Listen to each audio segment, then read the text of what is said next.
위원님, 여전히 제약바이오주 강한데요. 오늘 시장 어떤 포인트에서 볼까요? 자, 어제 유럽 시장과 미국 시장 그냥 대충 끝났어요. 그러니까 뭐 강하지도 않고 약하지도 않고 강보합, 약보합에서 마무리가 됐는데, 자, 여러분들한테 제약바이오주를 봐야 된다는 얘기를 제가 6월 5일서부터 얘기하기를 시작합니다. 제가 공개 방송에서요 계속 얘기를 했어요.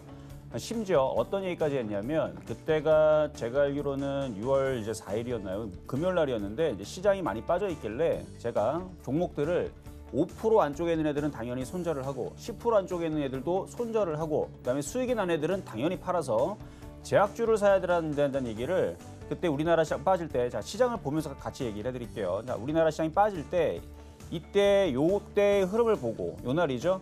6월 12일 날인데 이때 흐름을 보고 교체를 하라. 근데 제약주에 대한 얘기는 먼저 셀트리온과 삼성바이오로스를 보고 6월 5일서부터 해야 된다는 얘기를 했어요. 그래서 6월 5일 날 그러니까 지수로는 많이 올라갔지만 그때 당시 제약주의 강세 흐름들이 도드라졌기 때문에 6월 5일서부터 6월 8일, 그러니까 6월 6일하고 7일은 토요일하고 일요일입니다. 그래서 금요일인 6월 5일, 그다음에 월요일인 6월 8일 날에 제가 제약주를 해야 된다 해가지고 그때 당시 이제 공개 방송이나 이제 그때 추천했던 종목이 바로 뭐였냐면 대한육팜과 CTC 바이오입니다.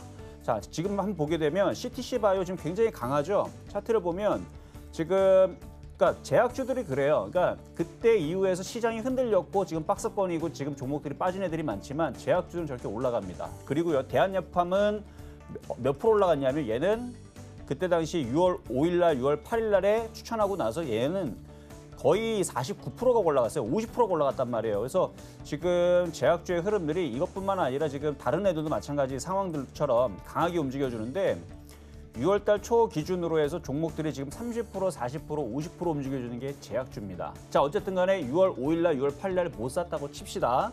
공개방송 안 들어서 못 샀다고 치더라도 제가 계속적으로 어제도 그랬고 그저께도 그랬고, 그러니까 6월 10일, 13일, 14일, 15일, 16일 지금 벌써 이제 제약주 얘기한 지 2주가 됐는데 공개 방송에서 맨날 얘기하는 게 뭐냐면 제약바이오 해야 된다.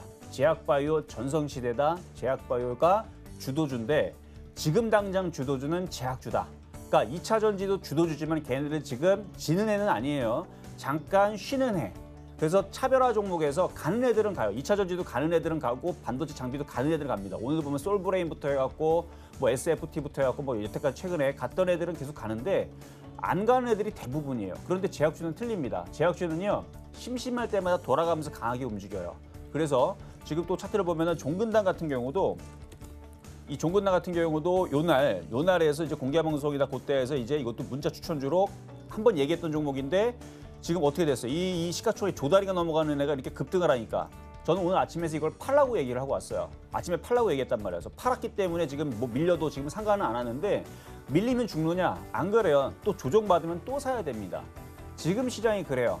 제가 지금 제약주를 해야 된다는 얘기를 지금 2주째 얘기를 하고 있고 지난주도 계속 제약주를 해야 되고 어제도 제약주를 해야 된다는 얘기했는데 오늘도 마찬가지입니다.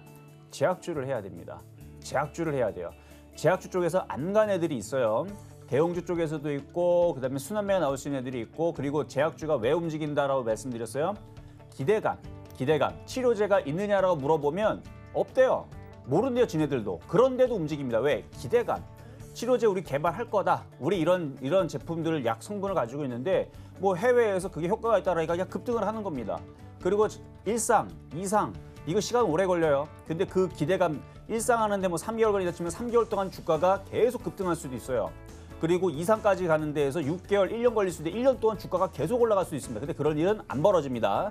그러니까 최소한 일주일만 계속 급등이 나와도요, 종목들이 30%, 50% 가는 데는 문제가 없다는 얘기예요. 그러니까 지금 제약주를 해야 되는 이유가 시장이 흔들려도 제약주가 움직일 거고 시장이 올라가도 제약주가 움직이기 때문에 지금은 제약주 바닥에 있는 애들을 건져야 됩니다. 그러니까 아직도 늦지 않았기 때문에 여러분들한테 이 말씀을 드리는 거고요. 그래서 오늘 뭐 지수의 흐름들, 오늘 지수가 그냥 왔다 갔다 해요. 그렇죠? 오늘 장중에서는 잠깐 조금 흔들렸다가 지금 다시 들어주고 있는 흐름들인데 계속 이 흐름이에요. 그러니까 딱 제가 예상했던 흐름이에요. 그래서 2200권, 2000의 박스권. 종목은 차별화 장세고 공략은 제약주를 해야 된다. 이렇게 다시 한번 이렇게 가드라인을 잡아놓고 지금 시장에서 여러분들이 재미있으려면 제약주를 해야 된다는 부분 다시 한번 더 말씀드리면서 시작해 보도록 하겠습니다.